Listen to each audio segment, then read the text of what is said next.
Assalom kichik do'stlar. Harflar tartibi bo'yicha sanaganda 5-o'rinda turadigan Re oilasi sizni kutib turib etibdi. Undaqda boshlandik. Yolg'iz Re. Ulanma Re.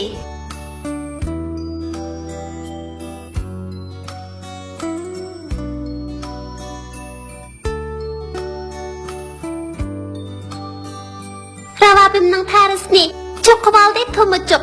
Ravab bilan bir qo'ysam, ravab bo'ldi to'tpuchuq. Shir kirpiga etildi, kirp shirg'i sanchildi. Re harfining boshqa harflarga qanday qo'shildiganligiga qarab boqaylik. Re'ga ani qo'shsa ra bo'ladi. Re a ra. Re'ga ani qo'shsa ra bo'ladi. Re a ra.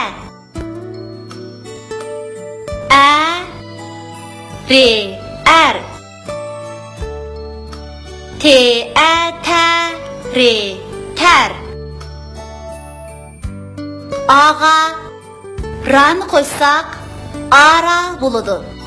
A re ara ara. Ağa narni qo'shsak anar bo'ladi. A ne anare nar anar. Burkutning rasm sizishi.